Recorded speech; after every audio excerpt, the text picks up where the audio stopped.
একটা কথা আছে না, পিরিতি কাঁঠালের আঠা লাগলে পরে ছাড়ে না, সেরকম অবস্থা হয়েছে আমার। তো দেখো, গাছ থেকে 2টা কাঁঠাল পেড়ে নিয়ে আইছি, কেননা কাঁঠাল খেতে কিন্তু মানে ভীষণ মজা। আর এই ইঁচড়টা রান্না করতে যে এত মজা লেগেছে, তো আজ আমি বিরিয়ানি রান্না করব কাঁঠালের। তো 2টা কাঁঠাল পেড়ে নিয়েছি, তো দুটো দিয়ে রান্না হবে বেশ অনেকখানি। তো কিছুটা আমি রেখে দিব ফ্রিজে। দেখা যায় কাঁঠালটা এত মজার, আমি জানি না, আগে এটা কিন্তু খেতাম না, কিন্তু এই ভিডিওর জগতে এসে সবার রেসিপি দেখে দেখে নিজেও শিখে নিয়েছি। আর খেতে কিন্তু সত্যি খুব মজা হয়। আমার বরাবরই ভীষণ পছন্দ, কিন্তু ইদানিং একটু বেশি পছন্দ করে ফেলছি, কেননা কাঁঠাল দিয়ে যেটাই বানাই না কেন সেটাই খেতে ভীষণ মজা হয়। আর 2টা রেসিপি বানাইছি, একটা হলো বুটের ডাল দিয়ে রান্না করেছিলাম, আর একটা বিরিয়ানির জন্য যে আলু কেটে নিচ্ছিলাম।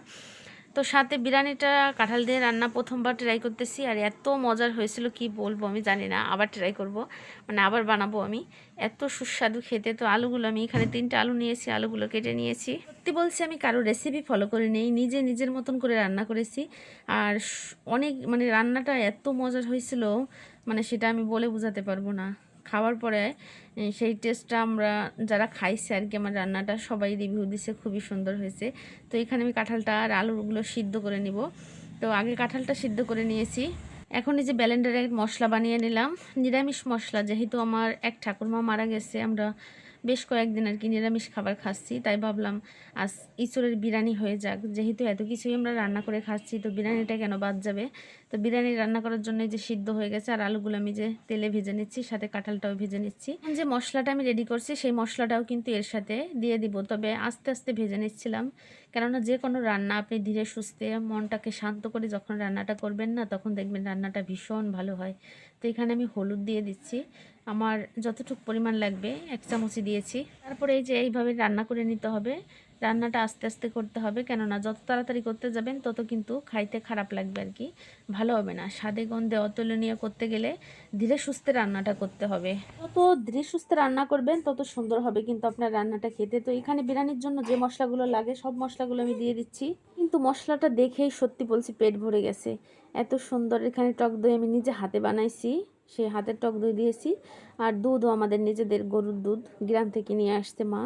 তো আমার মাও নিরামিষ খাবার ভীষণ পছন্দ করে, তাই ভাবলাম মাও আছে, মার জন্য মানে মার ও ছেলে সবারই খাওয়া হয়ে যাবে। বিরিয়ানি যেভাবে রান্না করে সেইভাবে আমি রান্নাটা নিজের মনের মতো করে রান্না করেছি। যাই হোক, কারো রেসিপি ফলো করিনি, নিজের মন যেভাবে চাইছে সেভাবেই রান্নাটা করেছি। আর এই যে পোলাও চালটা আগে থেকে অন্য একটা পাত্রে আমি গরম করে নিয়েছিলাম একটু হালকা পরিমাণ, মানে যেভাবে আমি বিরিয়ানিটা রান্না করেছি আগে পরে সেইভাবেই রান্না করতেছি।